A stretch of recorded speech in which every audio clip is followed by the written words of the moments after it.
All right. So, this double parsha, Acharei Kodashim.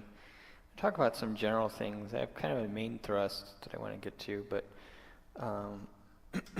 kind of want to deal with maybe just a couple topics from halacha that come up on the parsha. There's lots of ways we could go with a number of things here with this. I kind of have two main thrusts, and the one of them isn't really directly related to the parsha. It's just topically from this time of year,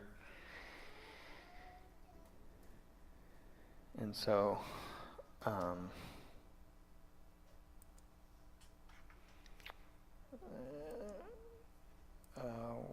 want to start here, kind of. So one of the elements here, this is from the second parsha, Kodashim, holiness. And when dealing with the topic of holiness, holiness is often misunderstood. At its core, one of the elements of what holiness means is to be set apart. And that becomes really relevant here, because in this Parsha Kodashim, it talks a lot about a number of elements of kind of what being set apart is, about different permissible sexual relations, different mixtures with your animals, with your crops, different practices, not rounding corners of your hair at your temple and your beards, and all these sorts of things, not marking your flesh. and part of the core of what it comes down here is this verse right here, Leviticus 20 through 23, where it becomes very clear as it says this. It says, "Do not live by the regulation of the nation which I'm expelling you." That is principally speaking of the Canaanites. They were the people in the land. Those were the people that were being expelled on account of their wickedness, right? And it says, because they did all these things, which I detest. So all these things I'm telling you not to do, the implication, by the way, is that he told them not to do these things too, and they did them. But very clearly it says, they do these things, I detest them, meaning these are not the way I desired things to be done, and they did these things. You don't do them. And that's part of the core of holiness, the core of where these things are. The clear rationale here is that when the Canaanites did all these practices, that led them down a really bad road. Things were bad, not good. These things don't go anywhere good. Don't do these things. This is a part of holiness and being set apart. And at its core, again, holiness isn't necessarily directly related to righteousness or how good an individual is per se, but it's not disconnected from that either. Sometimes people think when they think about holiness, they think it's about goodness, and it's not. At its core, it's about separation, going against the grain, or being different, not different for difference sake, but again, when you look at it, these things, okay, these were the status quo of the nation, and God's saying, you're going to be people for me, you're going to be different, you're not going to look like them, you're going to be different. So, and that's the core of holiness. You know, God says, I am different, this is not my way, I'm different, I am holy. You'll be different, be holy. Now there's definitely things about righteousness and goodness that come along with that, but at its core is God is saying, by you being different, like I am different, then you can be a people for me, right? Then you can be my people, and you can work with me, right?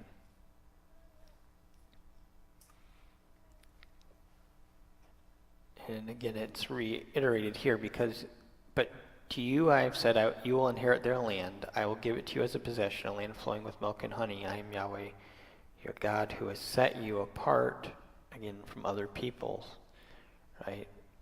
His core, again, is into that. So part of holiness and part of being set apart here is distinguishing between clean and unclean, and different, well, not just food, just in general, clean and unclean in general. So, with that being said, I'm going to go into some really quick elements on halacha.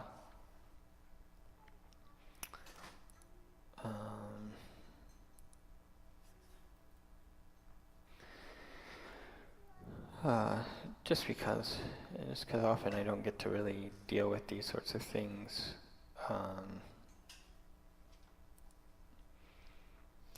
So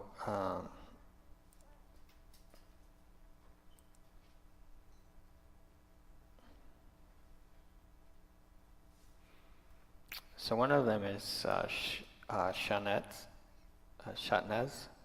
Shatnez is the mixtures, right? Mixtures. Shatnez. Not mixing wool and linen. And there gets to be a lot of confusion, especially in various Hebrew root circles.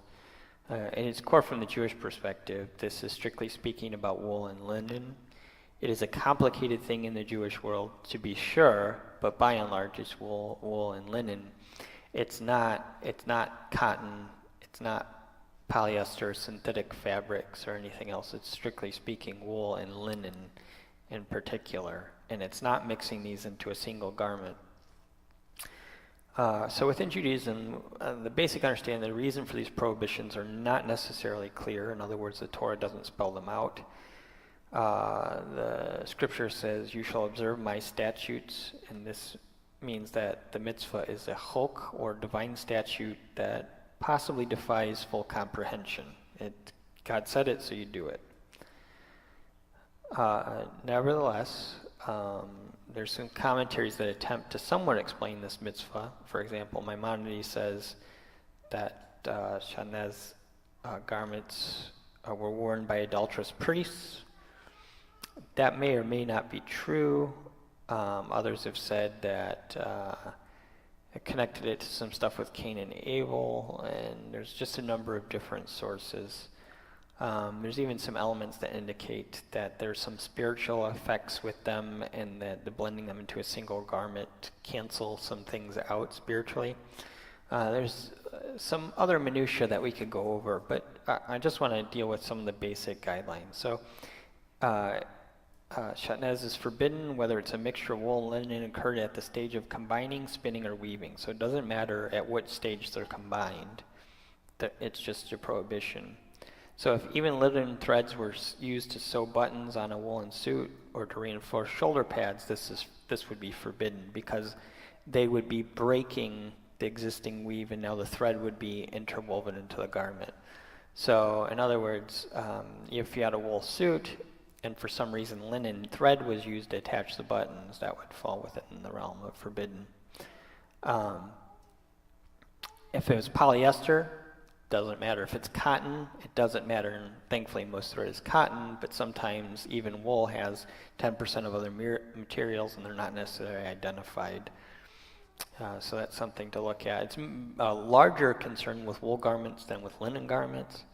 But again, some people get really confused and think they can't blend anything, or if a garment says 100%, or it doesn't, like, if it doesn't say 100% cotton, they say, well, if it's 80% cotton, we're talking about cotton here. You know, it's not necessarily what we're dealing with here. So if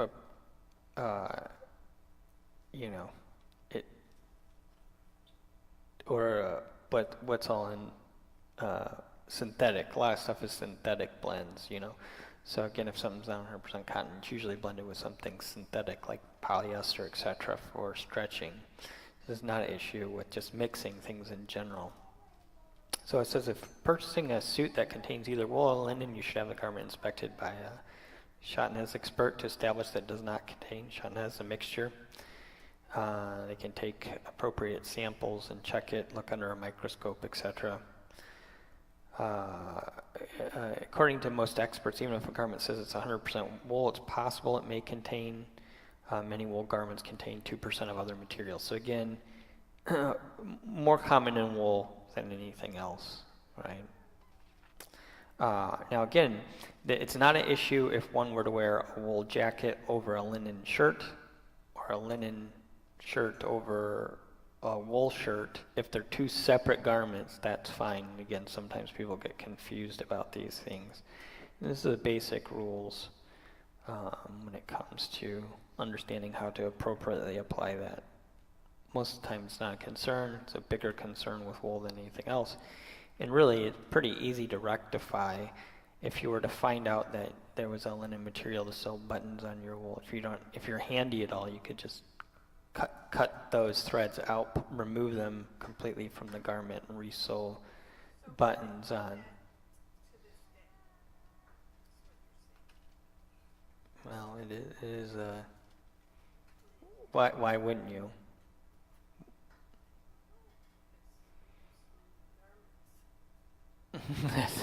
What does that got to do with it? So, I mean, how many of the garments are wool, do you think? So it's something to look at. Let's see, there's another one that I wanted to kind of go into as well. Thank you. Yeah. Yeah, a lot of it's synthetic. So much is synthetic today, or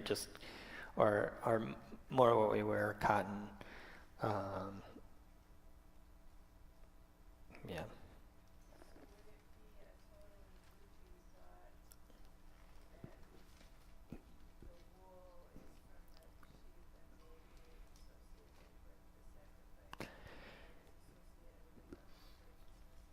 Yeah, that could be. I mean, there are some things with that, with the priestly garments and the sacrifice and stuff like that. It's also important to understand, too, when we talk about shatnez, wool made from other sources like camel, that doesn't follow the prohibition. So it's principally wool from sheep that follows that prohibition. There can be wool from other sources, but when we talk about this mixture, it's understood principally to be the wool of sheep. That's precluded from that, which would have been used in making. That would have been the primary source of wool because of the sacrificial system and using those things. Yeah. Yep.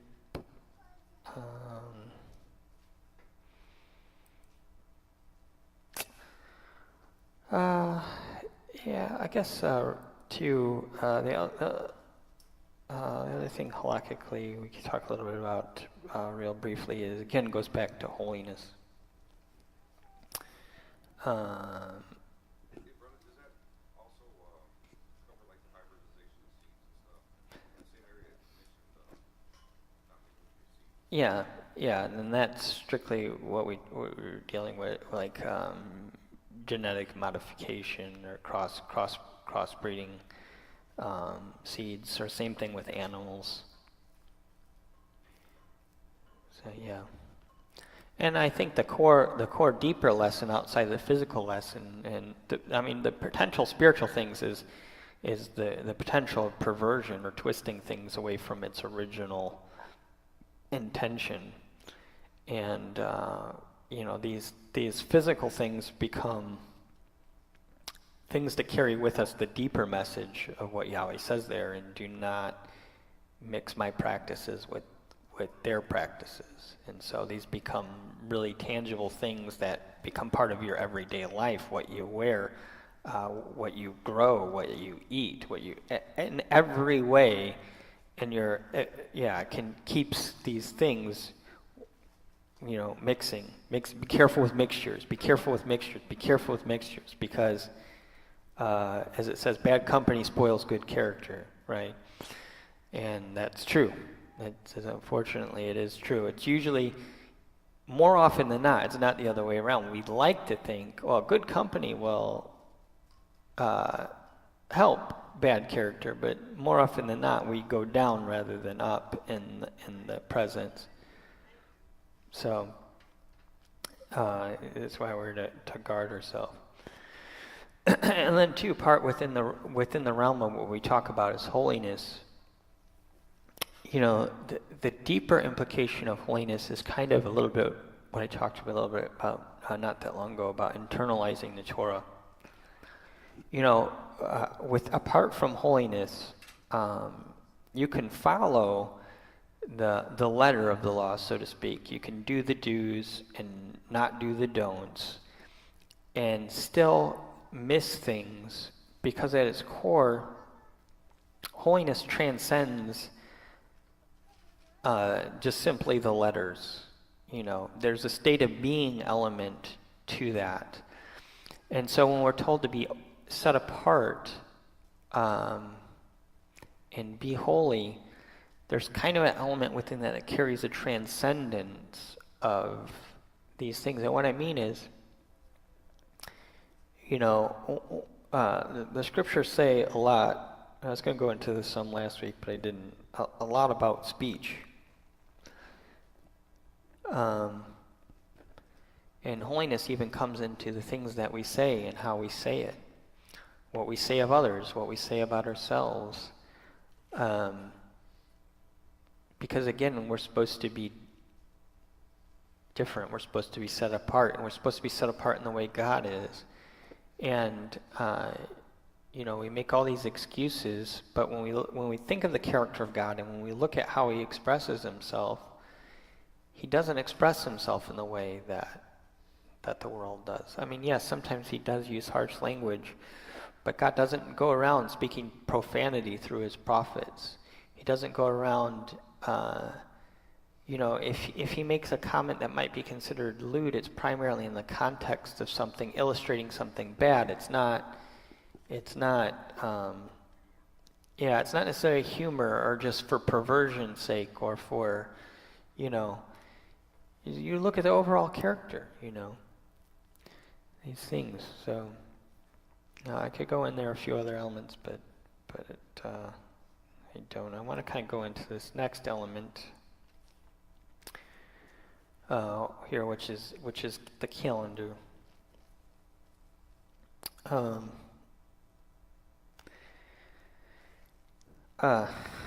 This is just a number of things. I've talked a lot about this lately, especially because of Passover. But it's an area that I find personally frustrating for a variety of reasons. It's one of the issues to me that as people come and they try and draw closer to God through the Torah, this is by and large one of the biggest stumbling blocks in our communities. It's one of the things that keeps them apart. And in their attempts to be set apart, they become set apart from each other. They sometimes fight. They sometimes, even when they do it and they do it in a respectful manner, it creates complications. So it's like, how many times are you going to celebrate Passover throughout the year? 2, 3, 4? And, I talk a little bit, not a little bit, I talk a lot about the pre-calculated calendar. And I try to be very clear, especially because there's a lot of misunderstanding from the Jewish side of things, but I try to be very clear in the notion of the potential incorrectness of the pre-calculated calendar. Everybody should approach the pre-calculated calendar with that level of understanding, is that it's over time there's going to be variations. But there's a number of elements within this. Okay, so for sure I thought this year a number of people would all be on the same page, and they weren't. And I was kind of surprised by that. And then as the more I see it like multiple groups, and they have various stages. So,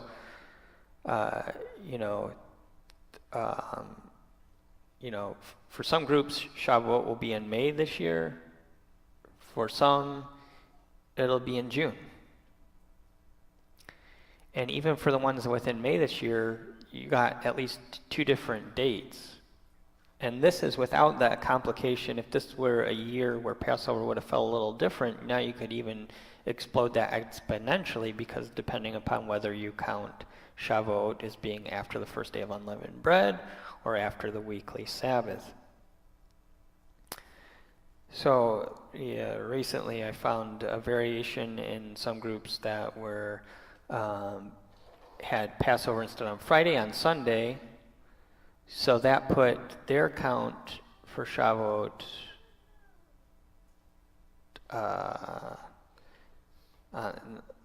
again later. No, at the end of May, but it's still there.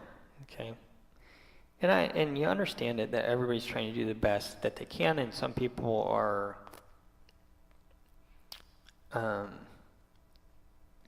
very sensitive about it, and they say, oh, well, this is the way we do it, and this is what we believe. We understand you might do it differently or whatever.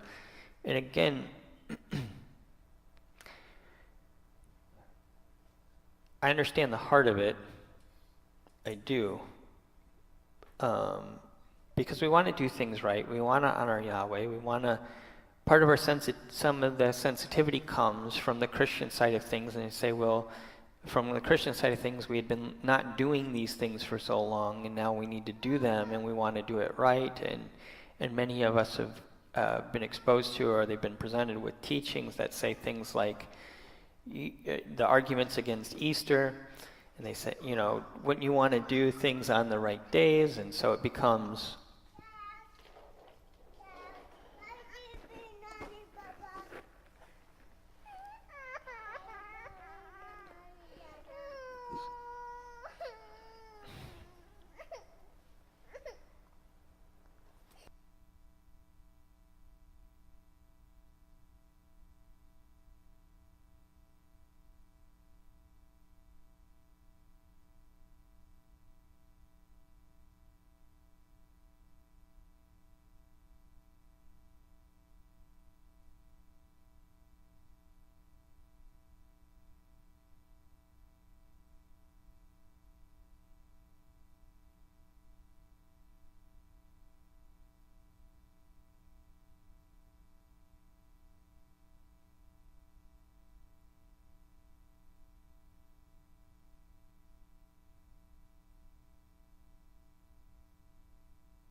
okay.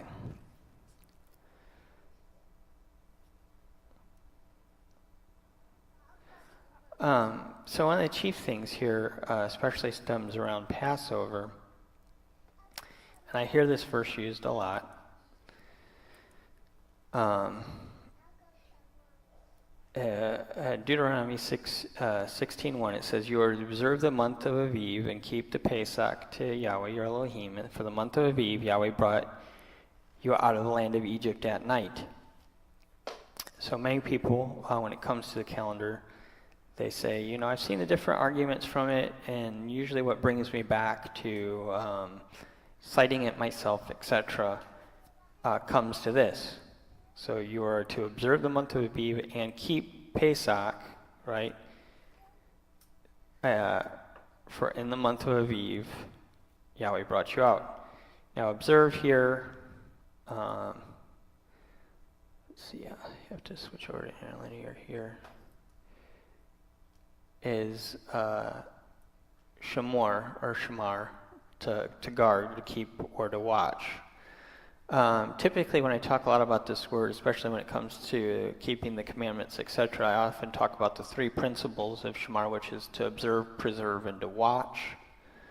But strictly speaking, we shouldn't always look at it that way. One of the things here we could talk about is to wait or to mark. Okay, to heed. So, strictly speaking here, when it's talking about guarding it, the same way we're supposed to, the same word is used for Shabbat, to guard Shabbat, right? So, but again, there's a number of ways this is to be used. And strictly speaking, what we're really talking about here is to mark this month, because that's the month Passover occurs. And that was the month that Yahweh led them out of Egypt. Now, one of the elements within this is, hang on one second. Sorry. All right. One of the elements with this is this word aviv, which some people have tied to barley. As Deuteronomy 16, verse 1, chapter 16, verse 1. They tie the word aviv to barley. It's not necessarily tied to barley. It's tied to most crops. Again, it means fresh. It can mean green or tender or young ears. Typically speaking within corn, but it can apply to other crops. So it doesn't strictly mean barley. Because one of the things that people come away with is the notion that Aviv means barley or something related to barley, so it's the month of barley. It's not necessarily. It's the month of ripening, of green ears. Okay, so barley may or may not be a part of it. I'm going to tie another verse in here real quick. One of the other things here.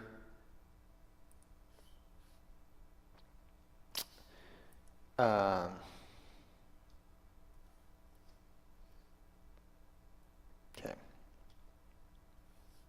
Oops. No, I spelled that wrong.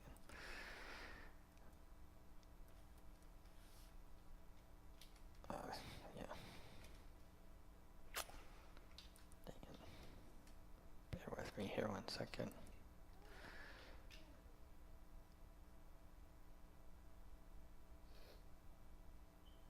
Exodus 9:31. Okay, Exodus 9:31. We have this verse. It says, "And the flax and barley were ruined because the barley was ripe and the flax was in bud." Okay. If I switch this over to interlinear view, you'll find that the barley was smitten because the barley. Why can't I scroll? I can't see the scroll here. Scroll down, it's right here. There we go. The barley was a beeb, right? Just like the month. So the reason why the barley was smitten on account of this, if we go back to the text, it was with God when he brought the hail on the plague of the Egyptians. And the barley crop was ruined, okay, because it was aviv, because it was ripe. So here you have the barley crop specifically mentioned, and you have the word aviv tied to it. Again, people say aviv, barley. No, it's just talking about, the word is just talking about the state the barley crop was in. The barley crop nowhere in the Torah is mentioned as being a method of determining the month. So any number of grains that ripen during that time of year could be counted. Now, it doesn't mean it can't be used as a witness, as some do, and the rabbis even have some discussion on that. But strictly speaking, there's nothing in the Torah that says use barley crop.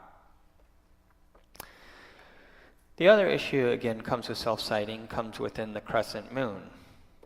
That's the other one, right? You read a lot of people, they say, well, you just watch for the sliver, and then you know it's the new month, and so on. Well, again, this is not a prescription from the Torah. That when we look, let's see.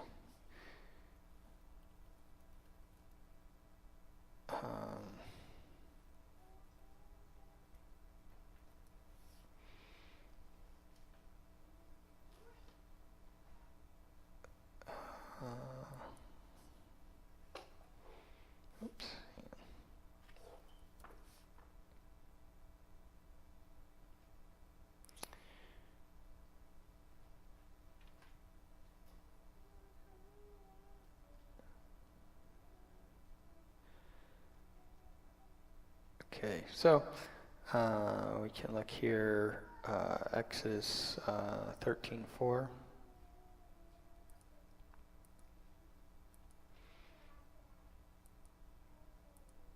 Oops.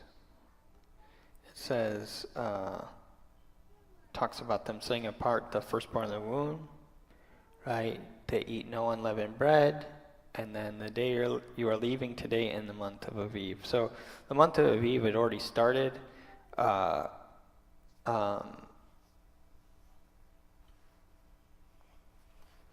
We know that the barley crop here, in this instance, was destroyed by hail. So we don't necessarily know when it was destroyed, before or after the month. If it was destroyed after the month had started, well, then maybe they would have used that as the witnesses, according to some say. If it was already destroyed, then they would have had real problem. When does Aviv start? But clearly Aviv had started. They knew that it had started. God told them it had started, and so on. Okay. So this is the instruction of the festivals. It says for 7 days you're to eat matzah, and the seventh day is to do a festival for Yahweh, right? Matzah is to be eaten 7 days. So, again, it says, remember this day and the day you left Egypt, the abode of your slavery, right? There's no instruction here, though, how to know anything about the month, when that month is. Okay. In this text, we can go down, it's talking about eating matzah, how you're to do it. There's no instruction whatsoever on how to know when this month has come. Okay.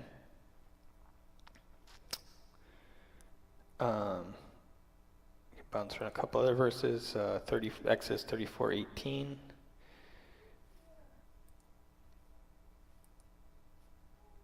Exodus 34:18.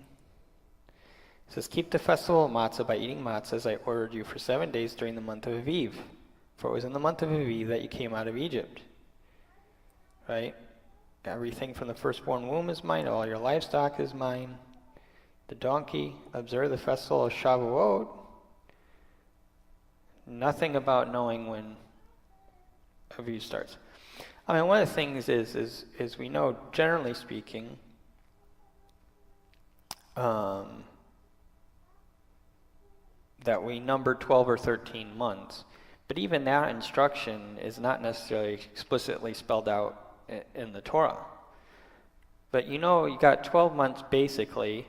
So if you start in Aviv and you count forward 12 months and it comes back around after 12 months or 13 months with the variation of the leap month to keep things in line, you're going to be back at Aviv. So it's not a big question.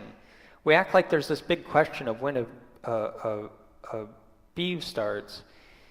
It's not such a big question, you know. It's going to start at the end of 12, and again at the end of 13. But strictly speaking, 12, even the leap month is not explicitly spelled out in the Torah. Okay. Now we know that it's a necessity, and one of the reasons why we know it's a necessity is because it helps keep the feasts in their proper season. We know Aviv is essentially a spring festival based on the context, or a spring month based on the context of the Torah. But the Torah, we know it was springtime, so we understand it's essentially a spring festival, but nowhere in the Torah does it say specifically that Aviv happens in spring. We just know it contextually. And why I point that stuff out is just to say, from the Torah text alone, you cannot determine these things. From the Torah text alone, it's not sufficient. And I think most people become aware of this. So the issue is they often become seduced by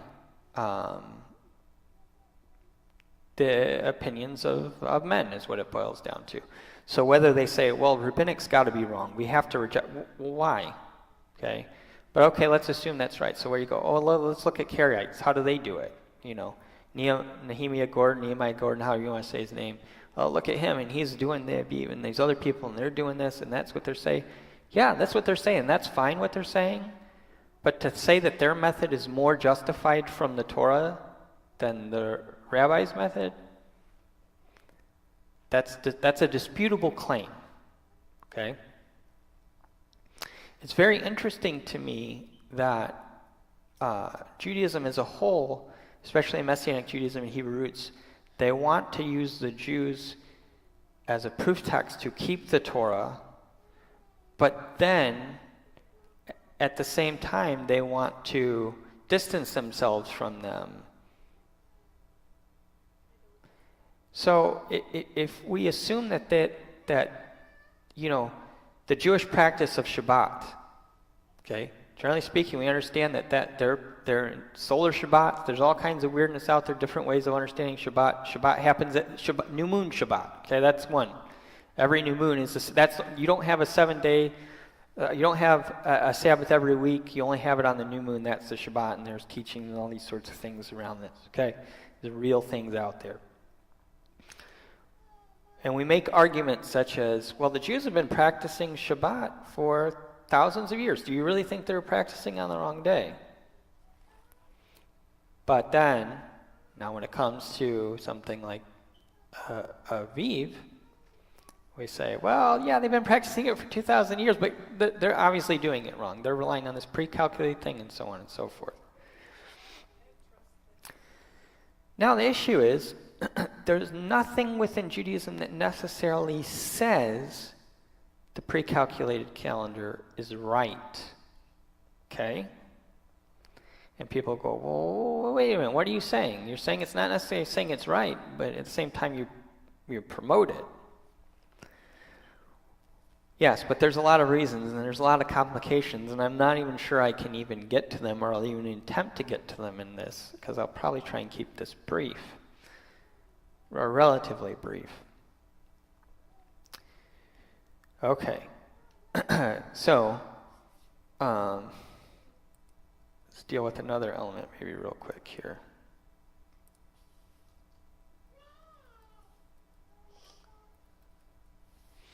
Okay, I've seen people call Aviv a Rosh Hodesh, okay, the head of the month. That's sort of true. They've also called it the head of the year as well, and that is, strictly speaking, not entirely true.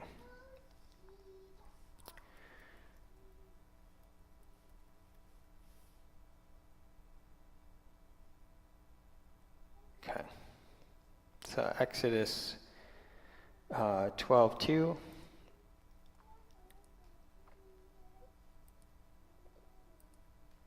Okay. So this says, this month shall be unto you the beginning of months. It shall be the first month of the year to you, okay?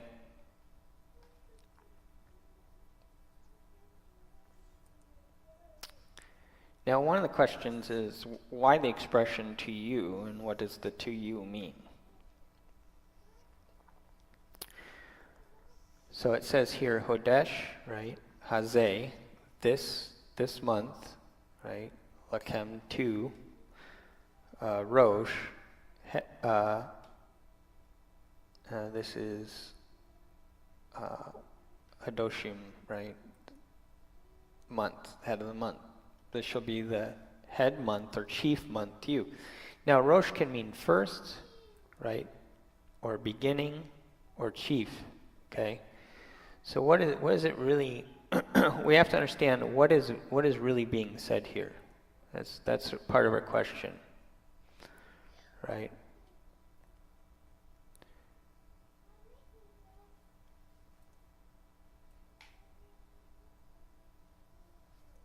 And then we have Ashana, right? It shall be the month of the year, the first month of the year, okay?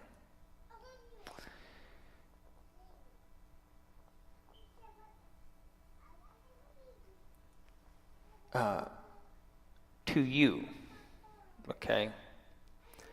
So one of the things here, it should be the beginning of months or this could also be understood as the chiefest of months. This, while in Judaism even we consider this a new year, one of the things we have to understand here, the principle saying here is, when you look at the context, this is the month I'm leading you out of Egypt. This month should be a big deal to you. Okay? Now, in Judaism, again, when there's multiple New Years recognized, and this is one of them, but strictly speaking, you can read it by context to say, this is Rosh Hashanah, this is the first month, this is the first month of the year. The other way you can read this is the chiefest, this is the biggest, this is the head of months to you, right? On account of this Exodus. It doesn't say this is necessarily the new year. This month is to be marked out. Chiefest, okay. So a number of people have taken this to mean that this is a new year can't start until Aviv starts. Well, that may or may not be true. Again, it's a matter of interpretation of this verse. You know, when Yahweh says this, and then what does he mean to you? As implications, not to anybody else. Also, one of the things to understand here is, listen to this. It says, and Yahweh spoke unto Moses and Aaron in the land of Egypt, saying, to you. He doesn't say to them. He doesn't say to the children of Israel. What does he say? It says, and Yahweh spake unto Moshe and Aaron in the land of Egypt, saying, to you. To who? Moshe and Aaron. So who is this to be the head of months to Moshe and Aaron? And you say, well, what does that mean? Well, I'll tell you, one of the interpretations from this comes in Judaism is the notion that the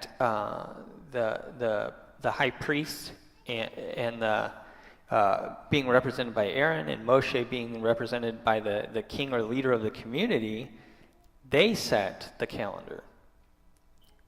In other words, who sets the calendar? Moshe and Aaron. So does that mean, can anybody set the calendar? Well, depending on who the to you is, no. You need a priestly system and a proper leadership to set the calendar. Okay. If Yahweh said unto Moses and Aaron, tell the children of Israel, this shall be the first of months to you, then the to you could be the children of Israel. Unfortunately, Yahweh is speaking strictly to Moshe and Aaron, because what does he say next in verse 3? Speak ye unto all the congregation of Israel, saying, in the 10th day of this month you shall take to them every man a lamb. But this is said to Moshe and Aaron. This is not said to all the congregation of Israel. Do you see?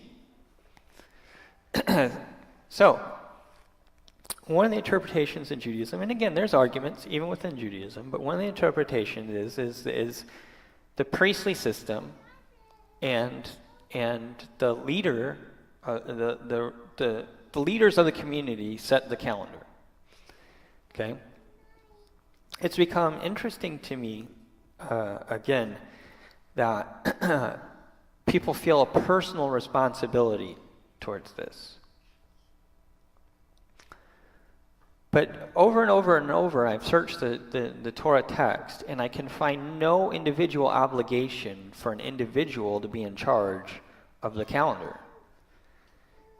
And you think there's probably good reason for that. If all the community is expected to follow this together, because these things aren't done individually, they're done collectively. I mean, you have the Shlosh Reglayim, the 3 pilgrimage festivals. If everybody is showing up based on their own interpretations, that doesn't really work, does it? It doesn't work. So it would seem that you would need a central authority, and this is echoed in other places. In other places. And I understand. Like, look again. If we can accept the principle that the leaders of a community and specifically, we can get more specific than that. And specifically, we were very specific, Moshe and Aaron, and then those who would later be representation of what they represent to set the calendar. Well, without that, you couldn't do it.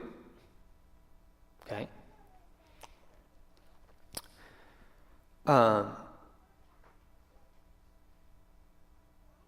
And again, if we're down to everyone does what's right in their own sight, we see the problems. We see the problems that this develops.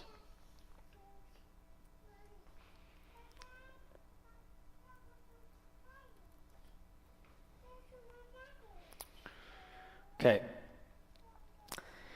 Now, one of the other arguments,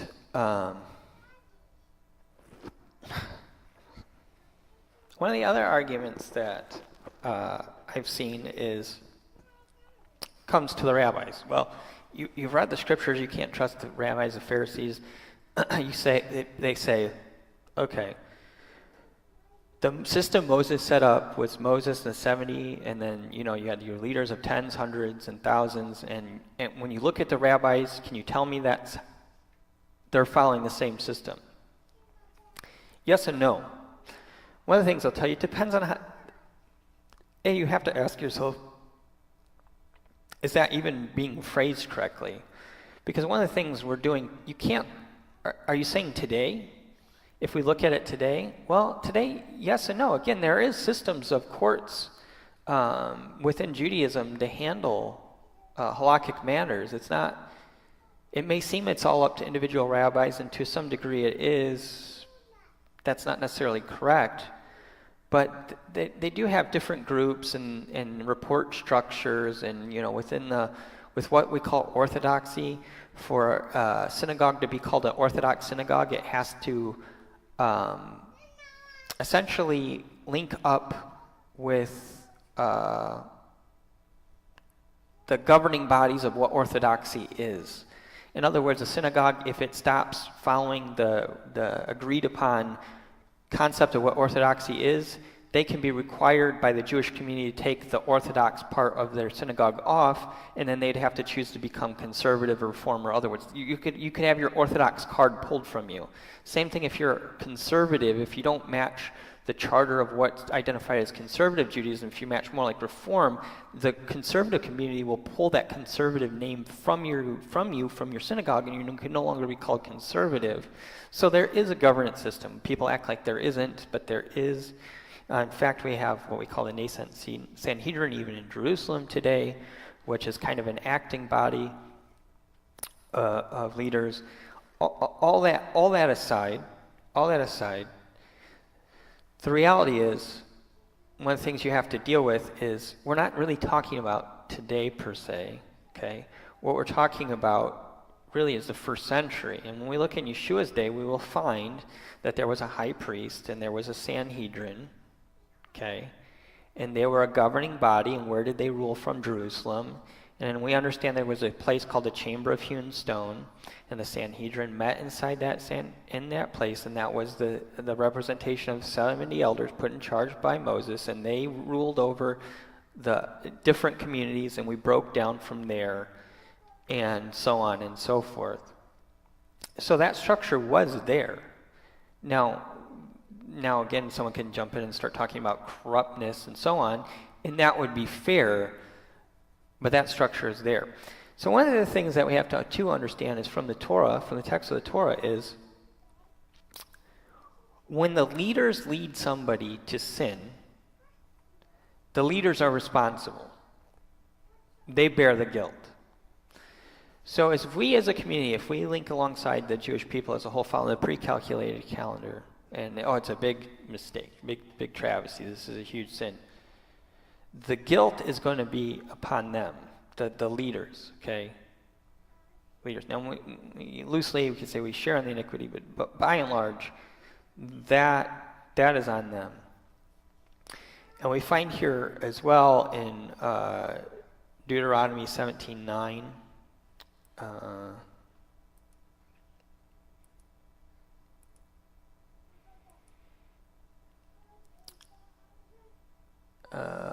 says, 17:8, it says, if there arise a matter too hard for thee in judgment, between blood and blood, between plea and plea, between stroke and stroke, between matter of controversy within thy gates, that there shall arise and get up thee unto the place which Yahweh thy God shall choose, and thou shalt come unto the priests and the Levites and the judges, and they shall be in those days, and inquire, and they shall show thee the sentence of judgment.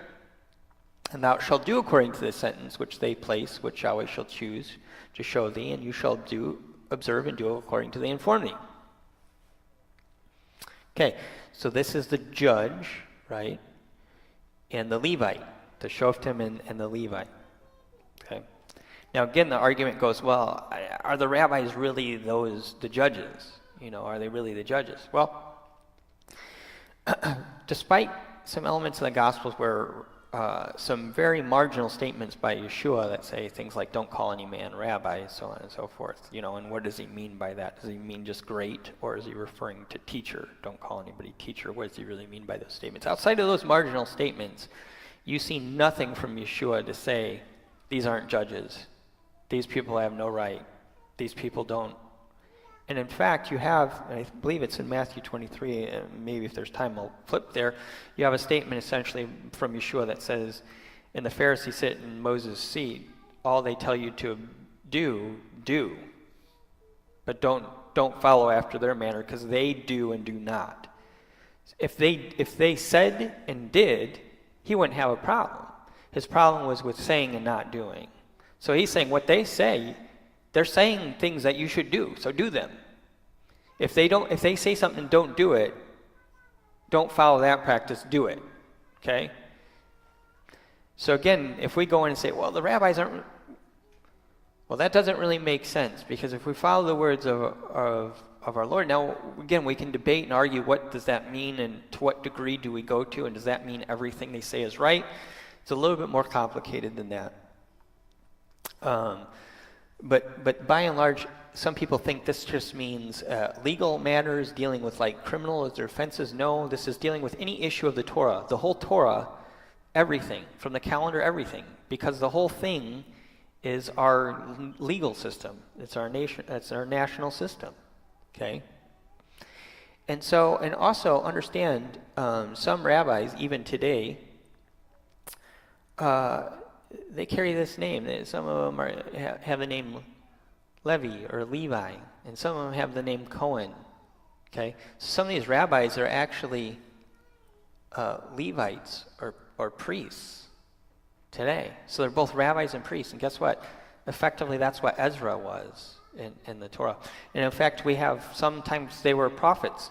We have Ezekiel. Ezekiel was both a priest and a prophet. And he was a teacher to the community. And as a teacher in the community, there are a couple words for teacher in Hebrew, but one of the principal ones is rabbi. So you say, well, Ezekiel wasn't really a rabbi. Well, it depends on what you mean. I mean, he was a teacher to the community. You want to use a different word, that's fine. But effectively, he was that. A rabbi, a teacher. It all depends on what we mean. And again, some of these rabbis are Levites. Okay, so if you want to say they're not judges, well, they are Levites. So how do you handle that one? Okay, and again, it doesn't mean everything they say that's right. And in fact, strictly speaking, for this judgment to be binding, it has to be at the place where Yahweh chose his name to dwell. These decisions have to come out of Jerusalem from a proper court where we have the Sanhedrin. And the fact of the matter is we haven't had a proper Sanhedrin for a very long time. So modern decisions made by rabbis are not necessarily binding. Why? Because they're not made properly. Okay, they're just opinions. So for the past 2,000 years of Jewish interpretation, all modern innovations are opinions. They're not binding on the community. You just take them for what they're worth. They're opinions. Okay.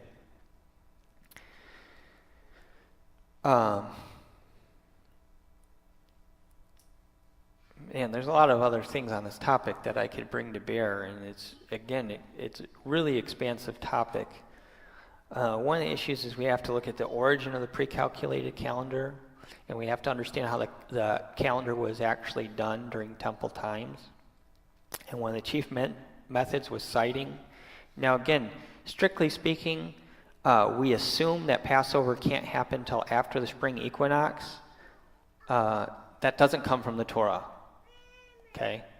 We accept this because of our understanding of when this should happen, spring, but it's not the Torah. Someone can't come on a moral high horse and say, I'm more Torah observant, I'm doing things more correct, because based on the Torah, when you're interpreting things, such as when it should occur. So if you say, in Judaism, again, we're having to trust that this is instruction handed down from the days of Moses and Aaron, from Har Sinai. We call it Torah Shel Sinai, the Torah Sinai, right? Or me Sinai, from, right? Not of, from, me Sinai, right? It's Torah from Sinai. We're understanding that there's some kind of passed down heritage of interpretation, because otherwise what you have is a bunch of people making modern interpretations with no authenticity to why they should be followed. Now again, when it comes to these things, people like to take quotations from the Talmud, in particular some of the statements made in there about prophets and not following after prophets.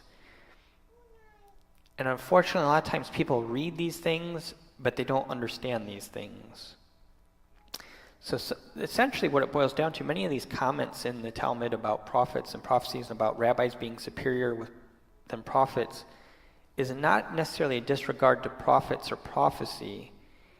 It's a guarding the community. And the Christian Pentecostal world should greatly understand this, because many people go around claiming to be prophets and they lead people astray because they stop trusting their teachers who they trusted before, and now start following these prophets, and they put a superiority to them and they go in the wrong way.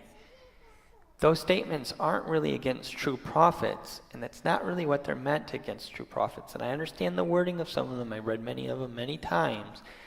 The clearest implication of them is to say that the implications, the rabbis have been the custodians of the community for a long time and are relatively trustworthy. Not even saying that they're 100% trustworthy, are relatively trustworthy, where someone could come along and claim to be a prophet, and if you're not careful, and they say, all the rabbis are bad, let's follow after my way. You have to understand things like the Shabbati Zevi movement, which is relatively modern in our history, and how that used things like prophecy and caused the children of Israel to greatly sin and greatly fall away from their God. So why would there be comments like that to protect people from stuff like this, as well as good? So we have to understand that often these statements are always interpreted in the most negative light. And instead, they're not necessarily negative. They're used as guardians. When the calendar was done during the temple days, it's understood that part of it was Lareia, which was by sight. That doesn't mean that there weren't calculations done with doing the calendar. And in fact, we have no proof either way that the calendar during the days of the temple was done strictly by Lareia, strictly by sight. We do know that they would take witnesses and they would examine the witnesses. We do know this from statements from the Talmud and other Jewish sources. But nowhere do we understand, nowhere from the Torah text, nor anywhere else, that the calendar was strictly done by Lareia, by sight. In other words, we do not understand this to be true. People have assumed this is true. Okay. One of the other things that we can understand is it's potentially possible that the calendar was calculated already, that the pre-calculated calendar that was established by Hillel I after the destruction of the temple may have been a continuation of some things that were essentially already done, and the Lareia portion, the cited portion, was only confirmation of what they already pre-calculated. In other words, if they cited it and their calculation was off, they would adjust the calculation by sight rather than the other way where it was only done by sight. And this has been proposed by many Jewish circles. And again, many people don't understand these things. They don't make any attempt to understand Judaism. They look as far to see elements maybe of what Judaism says here and there, but they don't really try to understand it, and they make judgments, and then they speak against it. It is entirely possible that the pre-calculated calendar was one of the methods already pre-used during the times of the temple to do this, but it was never intended to go alone. The other thing, speaking as part of the issue with the current Sanhedrin, the nascent Sanhedrin in Jerusalem, they already identify that we're running into issues with the pre-calculated calendar alone, and that if we let it go too long, we're going to have greater issues, and that we need to start bringing a cited portion back into it, and to do that. But they understand that we have to have a proper authority to do that and make it binding on the community.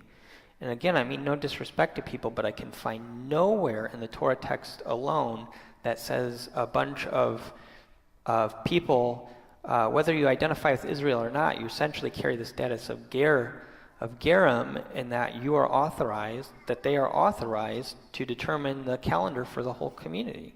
So it's understand and appreciate the efforts, understand and study it. It's a great study.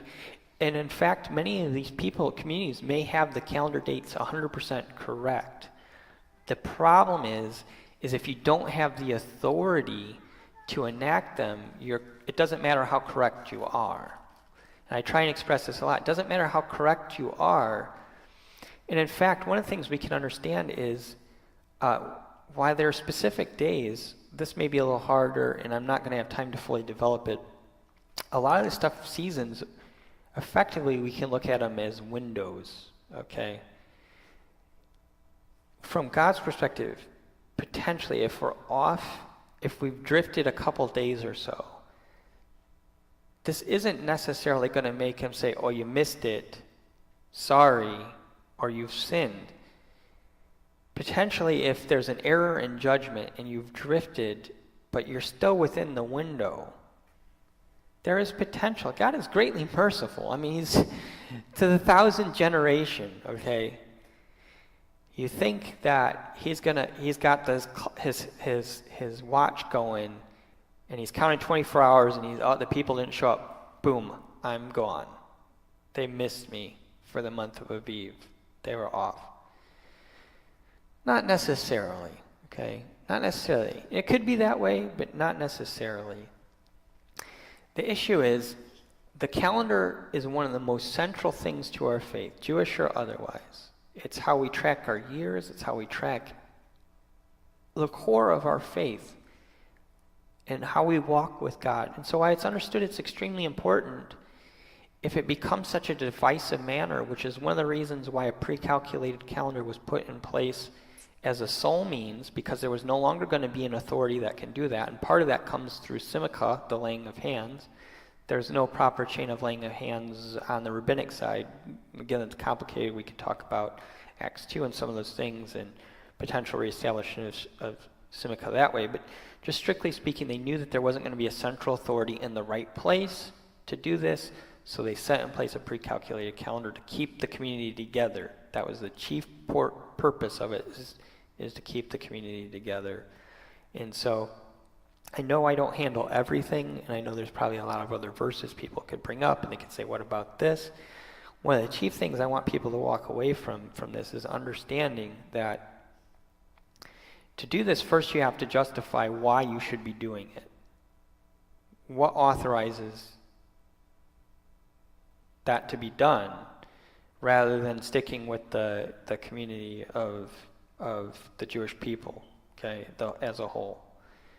2, once you've established through whatever method, then you have to figure out how it's to be done, and you have to understand the moment you start using interpretive methods to do this, you're spinning your own oral law to do this. And then the question begs, why is your oral law right and theirs wrong? And you have to answer that question. You have to answer it with sincerity. And that's where the difficulty becomes. And I think a lot of people are not that honest with themselves. They say, no, I'm really doing it by the Torah. And I'm going to tell you, no, you're not. You are interpreting from the Torah, and you may be interpreting correctly. Don't misunderstand me. But you're interpreting from the Torah, and therefore creating your own oral interpretation from the Torah. You're not following strictly what the text says. Why? Because the text does not strictly say how to do it. And that is the issue. And then the people are not coming together. And if we don't come together, how can we argue about all the other stuff together? You know, we can have our arguments from across the hall. What good does that do? This is the most central thing to keep us coming together, to keep the discussions going, including about the calendar. We can come together on the wrong days and talk about how they should be on these different days. And from those discussions, maybe we can move them. Again, I don't always advocate trying to change things from the inside, but the issue is, on the Jewish side, you already have a party that's saying you don't have a party that's like stubborn. No, this is it, and this is the way we're doing it for eternity, and you'll never argue. You already have a party that's willing to discuss this because they already see the issue. The problem is, you're not having those discussions, you're not having them in a fruitful manner because you're separating yourself. If we believe Mashiach Yeshua came and he is to take two sticks and he is to make them one, but yet we do what Paul says. If we build back that which we destroy, we've become a transgressor. In other words, if God has put together, if God has built up these people and saying they're to be one, and we continually create barriers and separations to stop that from happening, we are not fighting with God, we are fighting against God.